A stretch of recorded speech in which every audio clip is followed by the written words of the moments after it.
Assalamualaikum warahmatullahi wabarakatuh. Kepada Ibu Kepala Sekolah SDN Nino yang saya hormati, kepada Bapak Ibu Guru SDN Nino yang saya hormati dan berbahagia.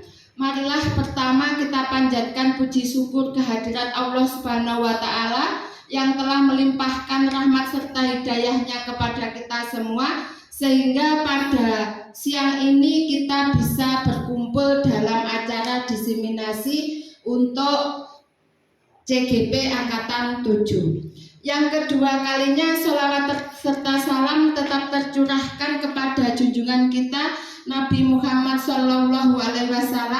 Semoga kita dapat melaksanakan ajaran beliau dalam kehidupan kita sehari-hari. Amin, amin ya rabbal alamin.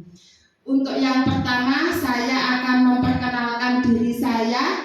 Saya di sini berdiri untuk mensosialisasikan tentang modul 1.4, yaitu budaya positif. Pada modul 1.4 budaya positif yang saya lakukan di lembaga saya di sini di SDN Nino adalah melakukan beberapa hal yang bisa berpengaruh pada kegiatan-kegiatan positif yang terjadi di SDN Nino ini. Perkenalkan dulu fasilitator saya, Dr. Randa Titi Indrayati MPD, dengan pengajar praktek Ibu Bondan Rinawati SPD, dan saya sendiri calon guru penggerak yaitu Bu Lismiati SPD SD. Di sini saya akan mengaitkan konsep budaya positif dengan materi yang ada pada modul 1.2, 1.1, 1.2 dan 1.3, serta menyusun langkah strategi untuk mewujudkan budaya positif di sekolah. Karena kita bergeraknya di lembaga, berarti kita harus saling berkoordinasi dengan semua warga sekolah secara baik dan berkomitmen yang baik. Untuk selanjutnya, pada modul 1.4 budaya positif, keterkaitan budaya positif terhadap filosofi pemikiran KHD, nilai dan peran guru penggerak serta visi guru penggerak. Pada filosofi pemikiran KHD, pendidikan itu ada dua hal esensial, yakni mendidik dan mengajar. Artinya memanusiakan manusia dalam segala aspek kehidupan, baik secara fisik, mental, jasmani, rohani, untuk menjadikan manusia seutuhnya, dan pendidikan berpusat pada anak. Jadi dengan mengenal pemikiran KHD, kita beranggapan bahwa pendidikan harus berpusat pada anak. Kalau zaman dulu sebelum mengenal filosofi KHD, guru adalah sebagai sumber ilmu. Tetapi dengan mengenal filosofi KHD, kita akan menjadi tahu tugas kita seorang guru adalah menuntun anak untuk mencapai kebahagiaan yang setinggi-tingginya, baik secara moral maupun spiritual. Guru penggerak harus mampu memahami nilai dan peran guru penggerak untuk mewujudkan visi yang sesuai dengan pemikiran KHD, yaitu pembelajaran yang berpusat pada anak. Berarti kita harus menerapkan student center. Jadi pembelajaran yang kita lakukan harus berpusat pada siswa, karena guru di sini hanya menuntun, tugasnya menuntun anak untuk mencapai kebahagiaan yang setinggi-tingginya. Dengan membuat prakarsa perubahan ini menggunakan inquiry apresiatif dengan tahapan bagja yang mendorong terciptanya budaya positif pada siswa.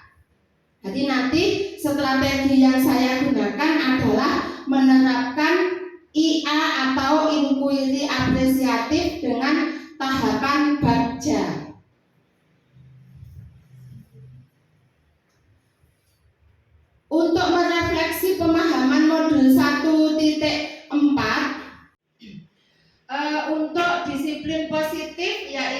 nilai-nilai kebajikan universal untuk memunculkan motivasi dari diri murid. Budaya positif itu di dalamnya membahas tentang paradigma perubahan, konsep disiplin positif dan motivasi keyakinan kelas, serta pemenuhan kebutuhan dasar, 5 kontrol ke guru, dan segitiga restitusi. Di sini kita akan membahas tentang makna disiplin.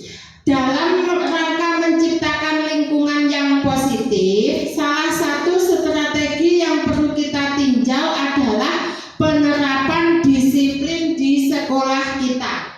Apakah telah efektif? Apakah masih ada peninjauan lagi? Karena sesungguhnya disiplin itu kaitannya dengan nilai-nilai kebajikan, sehingga makna disiplin dan nilai kebajikan universal bisa dikaitkan beberapa pembelajaran awal di modul 1.2 tentang perubahan paradigma teori stimulus respon ke teori kontrol serta teori 3 motivasi perilaku manusia. Sebelumnya, mari kita bertanya kepada diri kita sendiri, bagaimana kita berperilaku, mengapa kita melakukan sesuatu, apakah yang kita lakukan itu karena adanya dorongan dari lingkungan ataukah ada dorongan dari orang lain. Terkadang kita melakukan sesuatu untuk menghindari rasa sakit misalkan, atau ketidaknyamanan kita untuk melakukan sesuatu dalam mendapatkan apa yang kita mau. Pernahkah Anda melakukan sesuatu untuk mendapatkan senyuman atau pujian dari orang lain supaya mendapatkan hadiah atau mendapatkan uang? Jadi alasan-alasan itu setiap orang mesti berbeda-beda dalam melakukan sesuatu. Untuk motivasi, hukuman, dan penghargaan, setiap manusia memiliki motivasi, yaitu menghindari hukuman, mendapat penghargaan, serta menghargai diri sendiri.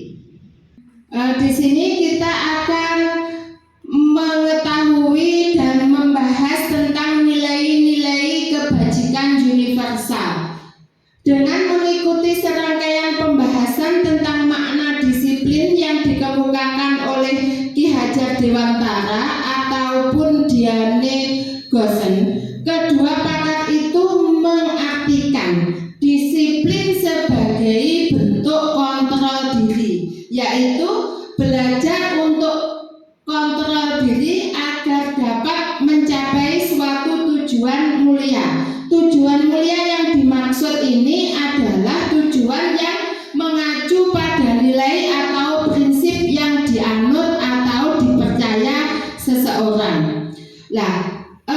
Nilai-nilai tersebut sebagai nilai-nilai kebajikan atau virtus yang universal. Nilai-nilai kebajikan itu sendiri sudah kita pelajari dalam modul 1.2, yaitu nilai-nilai kebajikan yang telah disepakati bersama, terlepas dari suku bangsa, agama, bahasa maupun latar belakang yang lainnya.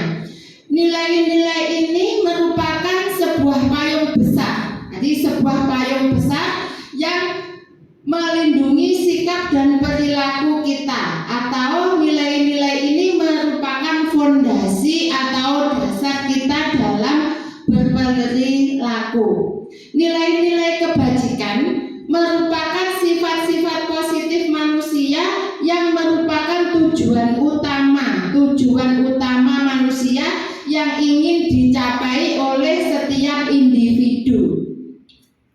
Jadi untuk menyatakan setiap perbuatan memiliki suatu tujuan, mengemukakan bahwa dengan mengaitkan nilai-nilai kebajikan yang diyakini seseorang, maka motivasi intrinsik, motivasi yang tumbuh atau yang timbul dari dalam diri seseorang itu akan terbangun. membangun, terbentuk sehingga bisa menggerakkan motivasi ekstrinsik. Untuk mencapai tujuan mulia yang diinginkan, beberapa institusi atau organisasi pendidikan telah memiliki kebajikan yang diyakini dan disepakati bersama. Salah satunya kita kenal dengan istilah profil pelajar Pancasila. Jadi kita akan membentuk yang namanya profil pelajar Pancasila. Untuk apa? Untuk bisa mewujudkan suatu pembelajaran yang baik yang berkontribusi pada bangsa dan negara. Selanjutnya, untuk teori motivasi, hukuman, dan penghargaan. Setiap perilaku manusia memiliki motivasi, yaitu menghindari hukuman, mendapat penghargaan, serta menghargai diri sendiri. Berikut adalah penjelasan untuk teori motivasi. Yang pertama, untuk menghindari ketidaknyamanan atau hukuman. Ini adalah tingkat terendah dari motivasi perilaku manusia. Biasanya orang yang memiliki motivasi untuk menghindari hukuman atau kenyamanan akan bertanya, apakah yang terjadi apabila saya tidak melakukannya? Sehingga untuk menghindari permasalahan yang mungkin muncul atau berpengaruh pada mereka baik secara fisik, psikologis maupun tidak terpenuhinya kebutuhan mereka bila mereka tidak melakukan tindakan tersebut. Nah, motivasi ini termasuk motivasi yang bersifat eksternal. Yang kedua, untuk mendapatkan imbalan atau penghargaan dari orang lain. Ini adalah satu tingkat di atas motivasi yang pertama. Karena dengan motivasi ini orang akan bertanya, apa yang akan saya dapatkan? Apa yang akan saya peroleh jika saya melakukannya? Untuk itu, melakukan tindakan supaya mendapat pujian dari orang lain yang menurut mereka penting dan mereka letakkan dalam dunia berkualitas mereka. Sehingga untuk melakukan sesuatu yang bisa mendapatkan hadiah, imbalan, pengakuan, motivasi ini juga bersifat eksternal. Yang ketiga, untuk menjadi orang yang mereka inginkan dan menghargai diri sendiri dengan nilai-nilai yang mereka percaya. Dengan motivasi ini, orang akan menjadi bertanya, bagaimana apabila saya melakukannya? Mereka akan melakukan sesuatu karena nilai-nilai yang mereka yakini dan hargai, dan mereka lakukan karena mereka ingin menjadi orang yang melakukan nilai-nilai yang mereka yakini tersebut. Sehingga untuk memiliki disiplin positif karena motivasi berperilakunya bersifat internal, bukan eksternal. Nah, di sini kita menggunakan posisi teori kontrol seorang guru, yaitu sebagai manajer yang pertama, yang kedua pembuat rasa bersalah, pemantau, teman, dan penghukum. Nah, sebagai guru di sini posisi yang idealnya kita lakukan, kita kerjakan, yaitu sebagai manajer.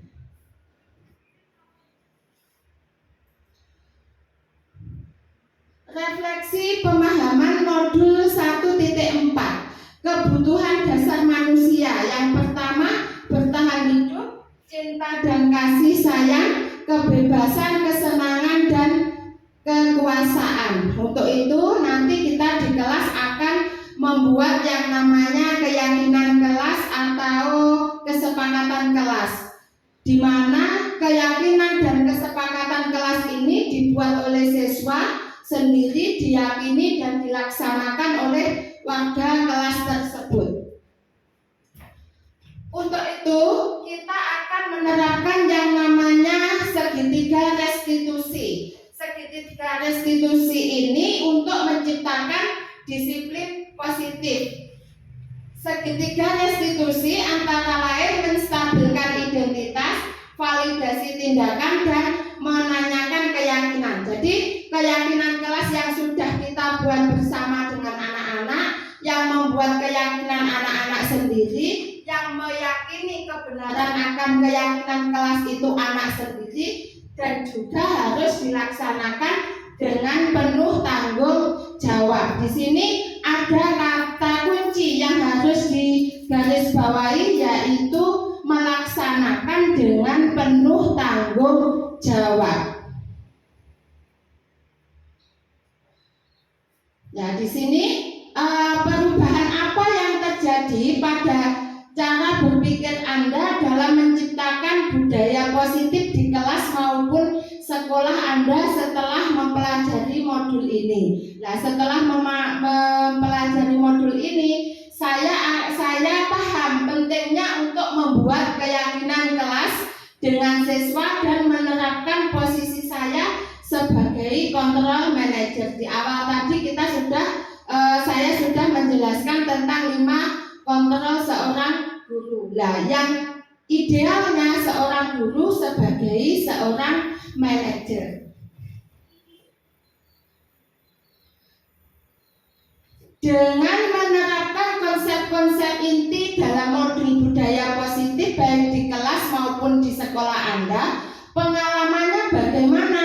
Murid sangat antusias, bersemangat. Kenapa? Karena keyakinan yang mereka buat sendiri, mereka yakini sendiri, yang akhirnya juga membawa dampak positif pada kemajuan yang ada pada kelas tersebut khususnya dan pada sekolah pada umumnya. Nah, setelah melakukan hal-hal semacam ini, anak-anak menjadi sangat bersemangat serta bangga karena mampu melaksanakan apa yang mereka yakini, apa yang mereka inginkan terjadi pada kelas.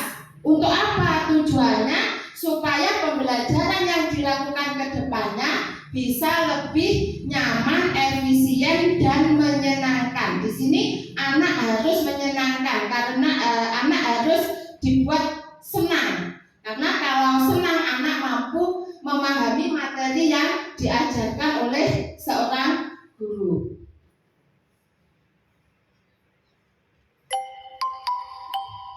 Terkait pengalaman dalam penerapan konsep tersebut, hal apa sajakah yang sudah baik? Adakah yang perlu diperbaiki? Karena hal yang sudah baik adalah menyusun keyakinan kelas bersama siswa, memberikan pengaruh besar terhadap murid. Hal yang perlu diperbaiki apa?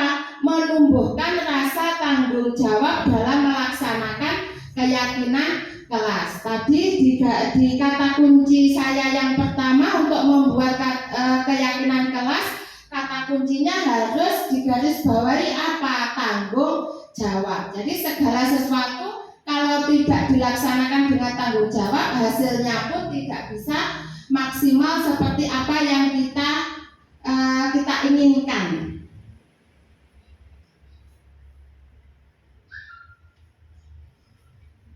Sebelum mempelajari modul ini, ketika berinteraksi dengan murid berdasarkan 5 posisi kontrol, posisi manakah yang paling sering Anda pakai sebelum mengenal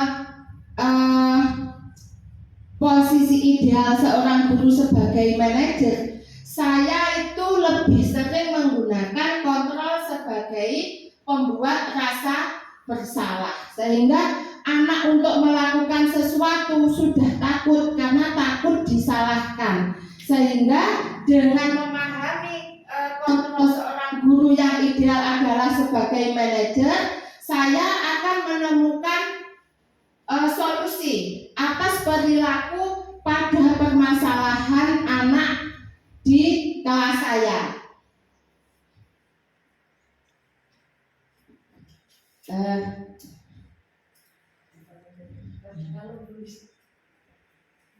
Sebelum mempelajari modul ini, pernahkah Anda menerapkan segitiga restitusi ketika menghadapi permasalahan murid Anda? Jika iya, tahap mana yang Anda praktekkan dan bagaimana Anda mempraktekannya? Sudah, namun masih dalam tahap menstabilkan identitas saja.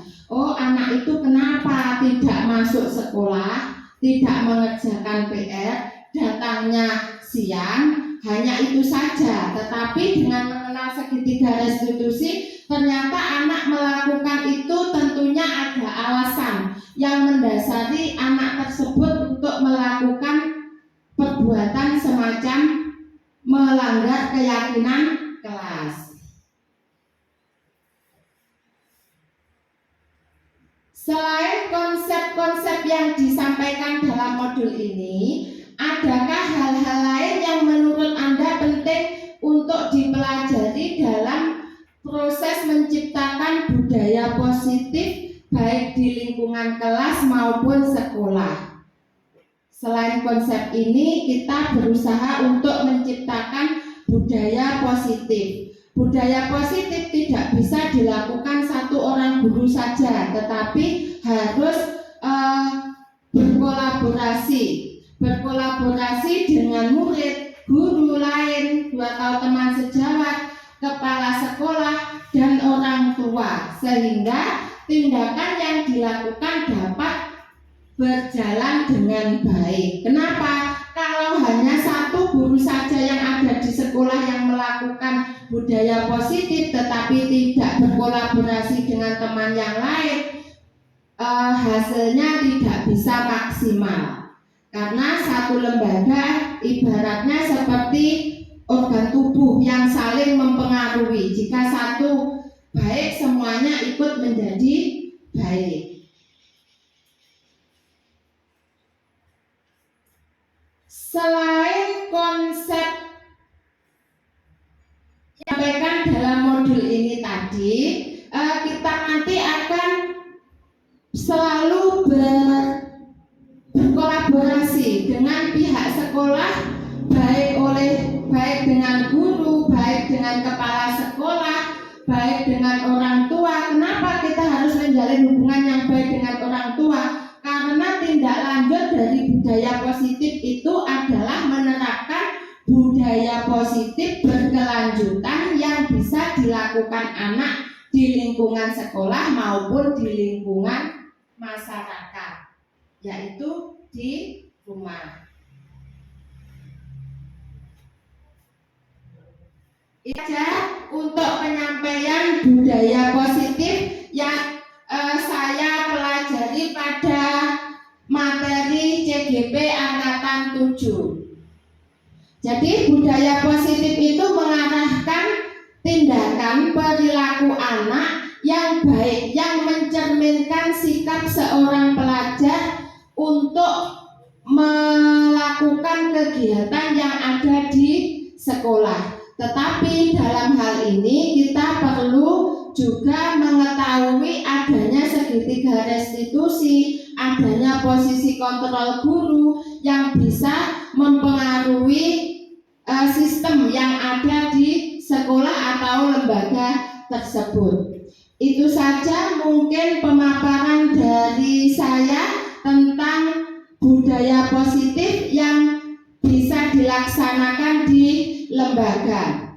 Dengan adanya kegiatan sosialisasi ini, harapan saya sangat besar sekali untuk mengajak Bapak dan Ibu guru yang ada di lembaga untuk bisa bersama-sama membangun budaya positif, sehingga budaya positif bisa terlaksana dengan baik dan maksimal di lembaga yang kita cintai ini. Itu saja, kurang lebihnya mohon maaf yang sebesar-besarnya. Billahi taufik wal hidayah wa ridha wal inayah. Wassalamualaikum warahmatullahi wabarakatuh.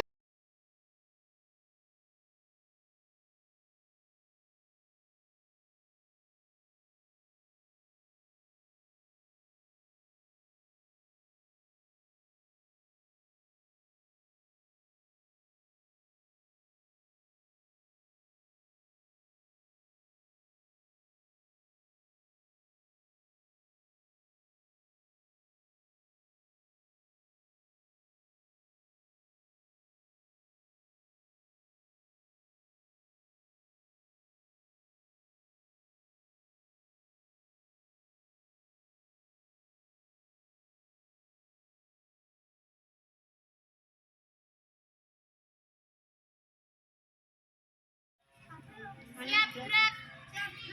Bentang 4 gerak. Cinta gerak. Istirahat 4 gerak. Syam gerak.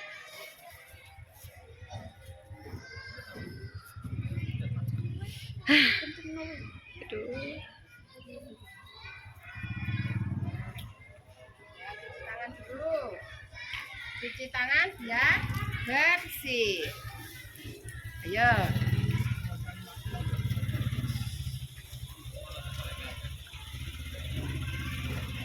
Cuci tangan yang benar ya.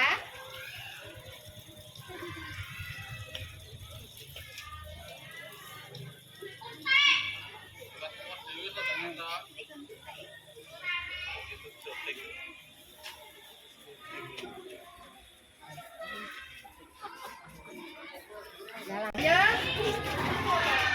sepatunya ditata yang rapi.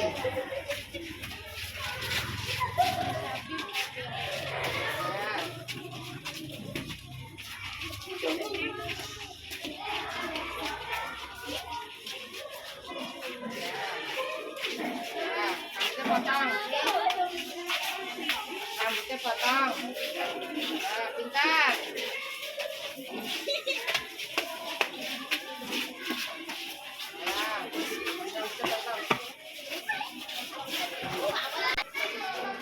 Ciri usia memberi salam kepada guru.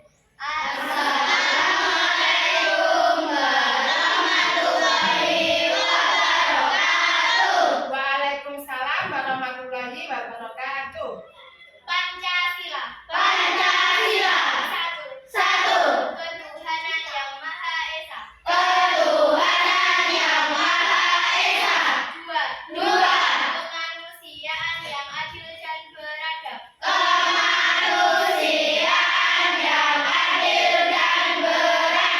Tiga.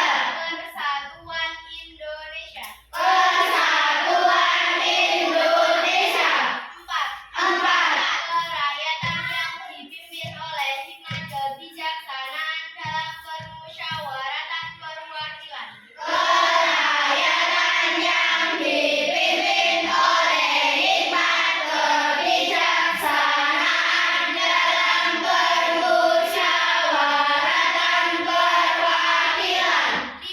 Lima. Keadilan sosial bagi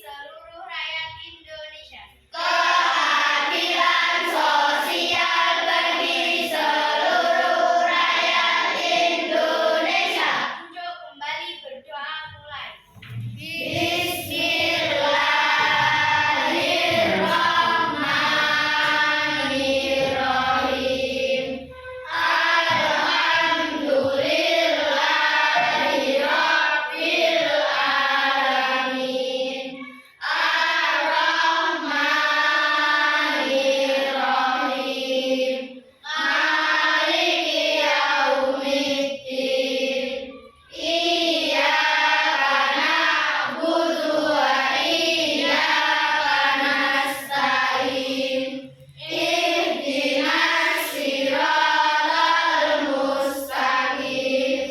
Siratal ladzina an'amta 'alaihim ghairil maghdubi 'alaihim waladdallin.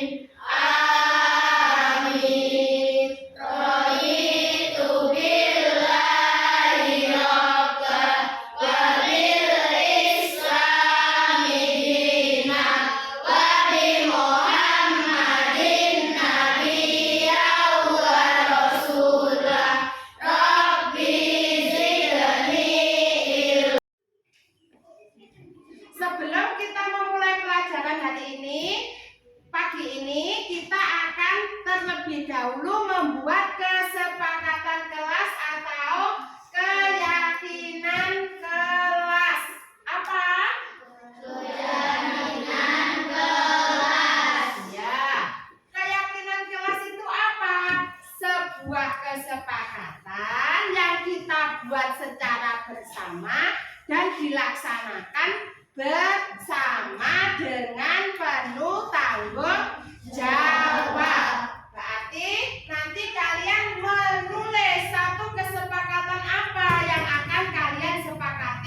untuk dilaksanakan di sekolah. Siap ya? Siap. Gunanya untuk apa? Supaya pembelajaran yang akan kita laksanakan, yang kita lakukan bisa berjalan dengan baik dan nyaman. Kalau kalian nyaman, belajar menjadi lebih menyenangkan. Jelas ya? Jelas. Tadi sudah dijelaskan tulis ya tentang apa? Keyakinan kelas. Sekarang tulis akan membagikan kertas ini. Ya, kamu tulis satu keyakinan kelas yang kamu yakini yang akan kamu laksanakan di dalam kelas. Ya, siap? Setiap anak tidak sama, Bu, tidak sama, tidak apa-apa. Nanti kita sepakati bersama hasilnya. Ya, ditulis satu kesepakatan yang hendak kamu lakukan, yang akan kamu kerjakan di kelas. Ditulis di kertasnya.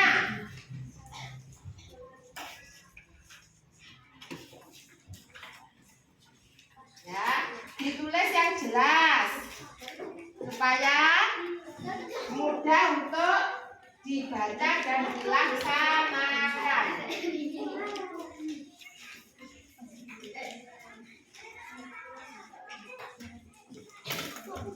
Ya, ditulis.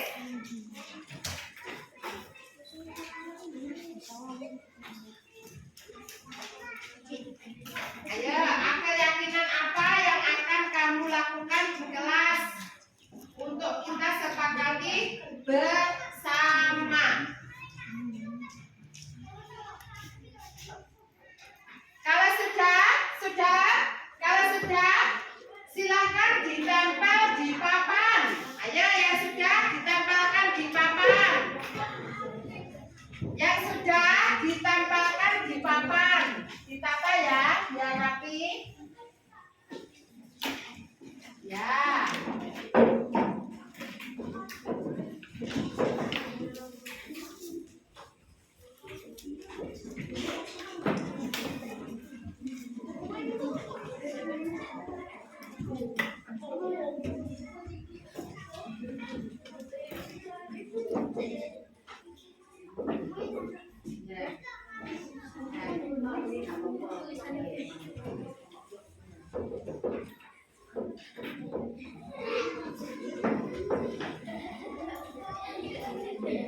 Yang sudah menempelkan kesepakatannya silakan duduk di bangkunya masing-masing.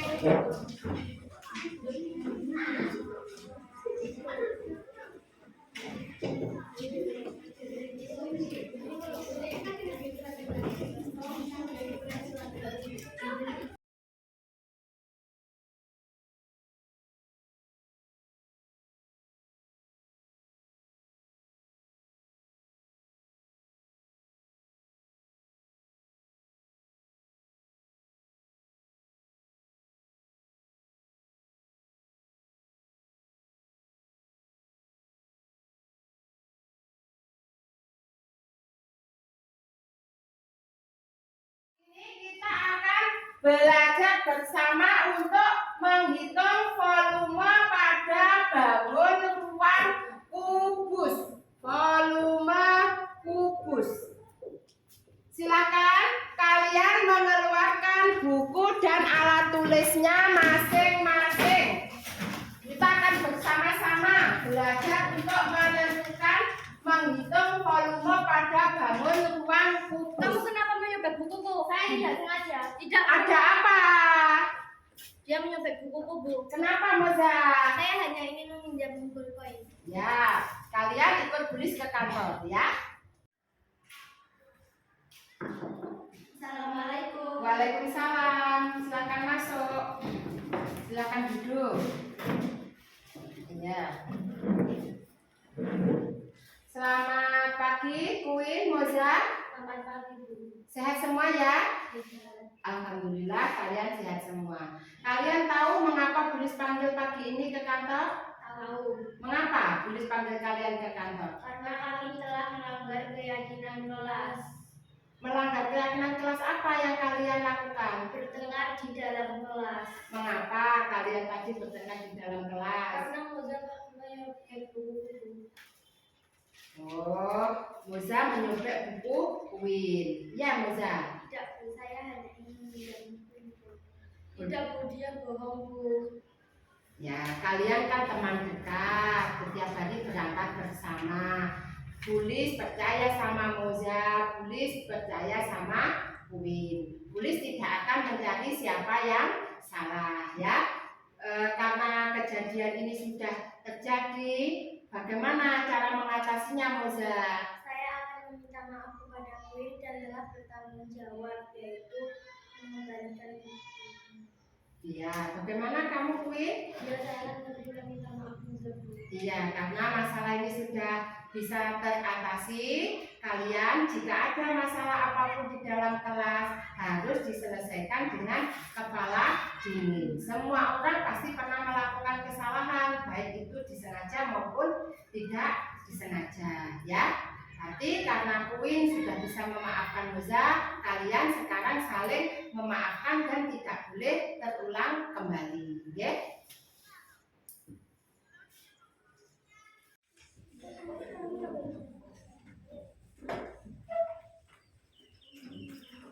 Ya, dimasukkan tempat sampah.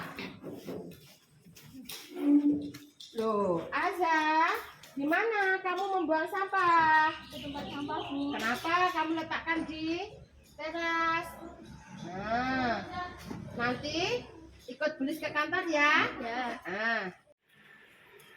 Assalamualaikum Bu. Waalaikumsalam. Masuk Aza. Iya, silakan duduk ya.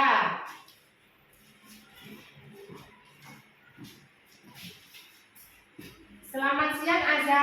Selamat siang Bu. Iya, apakah Aza tahu mengapa Bulis panggil Aza ke kantor siang ini? Tahu Bu, saya membuang sampah sembarangan. Maaf Bu, saya salah. Telah melanggar keyakinan kelas, yaitu dengan membuang sampah sembarangan. Iya, semua orang pasti pernah melakukan kesalahan, ya. Karena Aza sudah sudah tahu sekarang bagaimana cara Aza untuk memperbaikinya. Saya akan membuang sampah pada tempatnya. Saya supaya lingkungan kelas menjadi bersih dan saya tidak akan mengulanginya lagi Bu. Baik, Peter. Semoga Aza menjadi pribadi yang lebih baik dan peduli lingkungan serta bertanggung jawab. Assalamualaikum warahmatullahi wabarakatuh. Perkenalkan, nama saya Zainab Roni, SPD SD MPD, selaku Kepala Sekolah SDN Wino, Kecamatan Kleman, akan memberikan umpan balik Kepala Sekolah terhadap budaya positif yang dipaparkan oleh Ibu Lismiati. Budaya positif yang dipaparkan oleh Ibu Lismiati ini sangat perlu untuk diterapkan oleh rekan guru di sekolah kami, karena dengan adanya budaya positif mampu memotivasi murid untuk berperilaku yang baik, yang berkarakter sesuai koridornya sebagai anak yang berpendidikan. Assalamualaikum warahmatullahi wabarakatuh. Perkenalkan, nama saya Fitri Utami. Saya guru kelas 6 SDN Ngino. Budaya positif yang dipaparkan oleh Ibu Lismiati sangat perlu diterapkan di sekolah. Budaya positif dengan penerapan segitiga restitusi atau keyakinan kelas memiliki imbas yang luar biasa bila dilaksanakan oleh kita sebagai pendidik. Karena dengan penerapan keyakinan kelas tersebut, kita mengajari murid kita untuk bertanggung jawab terhadap aturan-aturan yang disepakati bersama di kelas. Pembentukan keyakinan kelas memiliki dampak yang besar terhadap keberhasilan pembelajaran. Apabila guru dan murid membuat keyakinan kelas yang dilaksanakan dengan penuh kesadaran, maka akan berpengaruh pada perubahan tingkah laku peserta didik. Untuk itu, keyakinan tingkah laku yang baik tidak hanya dilakukan pada pembelajaran, tetapi juga dilakukan dengan kegiatan sehari-hari. Sekian, wassalamualaikum warahmatullahi wabarakatuh. Assalamualaikum warahmatullahi wabarakatuh. Setelah saya pelajari segitiga restitusi dari guru saya, yaitu Ibu Lismiati, saya merasa sangat senang. Saya dapat menyelesaikan masalah saya dengan sangat baik. Kedepannya, saya tidak akan bertengkar lagi di dalam kelas dan lebih giat belajar, serta kami dapat menjaga kerukunan antar teman dan menghindari konflik yang membuat kami salah paham. Terima kasih, Bu Lismiati. Assalamualaikum warahmatullahi wabarakatuh. Setelah saya mempelajari segitiga restitusi dengan ibu guru saya, Bu Lismiati, saya merasa sangat senang. Kedepannya saya tidak akan melanggar keyakinan kelas yang telah kami buat bersama dengan penuh tanggung jawab. Saya akan membuang sampah pada tempatnya supaya kelas saya bersih dan bisa belajar dengan nyaman. Terima kasih, Bu Lismiati.